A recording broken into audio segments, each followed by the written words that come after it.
गांव के किनारे एक पुराना सुनसान कुआं था जिसे लोग काला कुआं कहते थे। कहते हैं जो भी उस कुएं के पास रात में जाता है वो कभी वापस नहीं आता।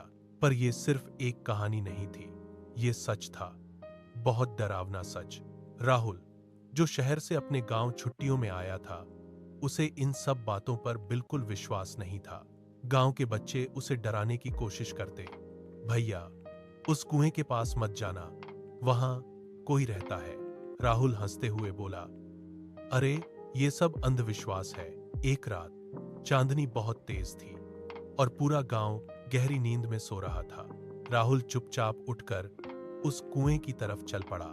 जैसे ही वो पास पहुंचा, अचानक हवा ठंडी हो गई और चारों तरफ सन्नाटा छा गया। राहुल ने कुएं के अंदर झांका। अंधेरा, बस अंधेरा। पर तभी उसे अंदर से किसी के रोने की आवाज सुनाई दी। बचाओ, मुझे बाहर निकालो। राहुल घबरा गया, पर फिर भी उसने हिम्मत करके पूछा, कौन है वहां? अचानक कुएं के अंदर से एक सफेद हाथ बाहर निकला। राहुल डर के मारे पीछे हट गया। वो हाथ धीरे धीरे ऊपर आ रहा था और फिर एक डरावना चेहरा दिखाई दिया। आंखें काली और मुंह से खून टपक रहा था। वो लड़की थी, पर इंसान नहीं।